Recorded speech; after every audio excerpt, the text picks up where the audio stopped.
Hello, my name is Jim Bursch. I'm the creator of the MyMindshare marketing platform. I'm here to tell you that I hate advertising. That's right, I hate advertising.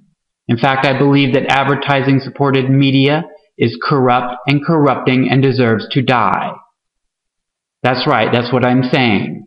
Google, Facebook, advertising-supported. Draw your own conclusion. Well, maybe they don't deserve to die, but I really hate advertising. No, I think it's going just fine. No, I'm not going to tone it down. They said that you had to have emotion to get across the message. So why do I hate advertising? Well, I hate advertising for a couple of reasons. The first is actually kind of personal. I have, or I'm told I have, a certain attention deficit disorder. Which means that I'm easily distracted, and that means that advertising techniques and methods are particularly effective on me. I get these messages. I pay attention to them. It's hard for me to ignore them, and so I get this overwhelming message of inadequacy, that I'm not enough. That if I need to do something, I need to buy something, and then I will be better. But I know this is not true. But I still get the message, and that's the problem. It's that I get corrupted. I am corrupted by advertising. No, I don't think it's that complicated. No, they'll get it. I mean, that's the whole purpose of the video, is to explain it. But there's a much bigger problem with advertising-supported media that's much bigger than my personal ADD problem. Ad-supported media is what economists call a third-party payer system. And a third-party payer system simply means that whenever we, you and I, or consumers, receive a product or service that is quote-unquote free, it's not really free. What it means is that somebody else is paying for it, thus the third-party payer. And of course, in ad-supported media, it's the advertisers who are paying the bills. Now, there are lots of problems with third-party payer systems, and I'm just going to draw one comparison to kind of let you know the extent of the problems. Basically, the last century saw a great experiment with a third-party payer system. Actually, the experiment continues today. And that experiment is called communism. That's right, communism. Communism is a third-party payer system. Google, Facebook, third-party payer systems. So that tells you that Mark Zuckerberg has more in common with Chairman Mao than the chairman of the board.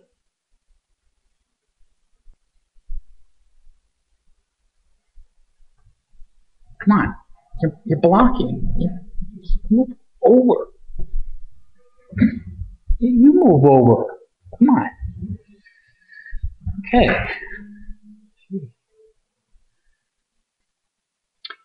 Economists will tell you that the main problem with third-party payer systems is the absence of what's called price signaling.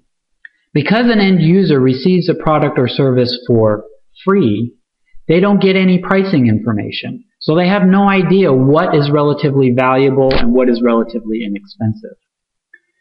Now, one way to solve the problem of the third-party payer system is to remove the third party, in which case you end up with what is essentially a free market. On one side are buyers, on the other side are sellers, and price signaling goes back and forth between the two, enabling them to evaluate what is relatively expensive and what's relatively cheap. And that's the brilliance of a free market system, is through the simple mechanism of a price, people are able to make decisions about where they want to allocate their resources. Now, in advertising, as far as the consumer is concerned, the resource we're talking about is our time and attention. And without price signaling, we can't accurately, or we can't even assess where we should be putting our attention in the most valuable way. So I've made a career in media, mostly advertising-supported media. So I've put a lot of thought into this problem of advertising and the problem of ad-supported media. And in December of 2004, I was writing a blog, and I had this epiphany. I had a moment of clarity, an aha moment, in which I discovered something about advertising, and it kind of set me on this path. So I'll read this to you. So back in December of 2004, I wrote, Condition A, I hate advertising when it's intrusive, when I'm interested in something else, or when it's wasteful and literary. Condition B, I like advertising when it's entertaining or informative, when it's for something I'm interested in, or when it's delivered when and where I want it or need it. Now, here's my epiphany. Advertisers and I have something in common. We would like to get together under Condition B. Advertisers don't want to be hated. Quite the opposite. They want to be loved. And so the problem is, how do we get together under Condition B? And so I went on to write, currently advertisers and I are mediated. We're mediated by network television, we're mediated by newspapers and magazines, we're mediated by the media. I want to disintermediate advertising. I want to make this place, or make a platform online where advertisers and consumers can get together under Condition B, where we can find each other under terms that are equally valuable for both of us. So that's what got me started, and that's what led to the MyMindshare marketing platform, which I built to be that place where advertisers and consumers, where advertisers and me can get together under Condition B.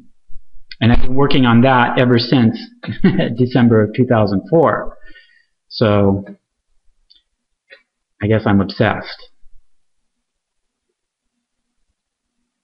In the year 2000, the author and futurist George Gilder wrote a book called Telecosm.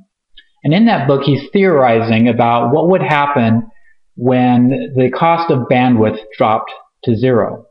Basically, what would happen in a world of network computers where the cost of communication is nothing. And this is what he wrote about advertising. And I think that this is a vision, for him it was a vision of the future. For me, I believe now that it's a vision of the future that's actually quite close at hand. So this is what he wrote. In a world where advertisements are read only by people who choose to read them, the quality sharply improves. Freed from the meretricious need to appeal to passing strangers, advertisers ascend to a higher cultural level.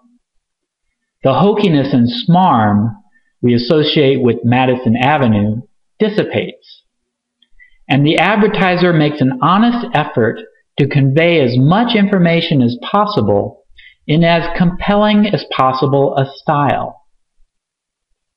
Advertising becomes an art of truth rather than an art of deceit. Now that's a world in which I won't hate advertising.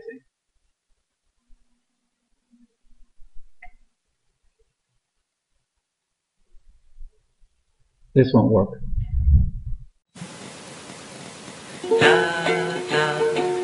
Do you find advertising intrusive and annoying? Advertisers pay the media to reach you, the consumer. Let's eliminate the middleman.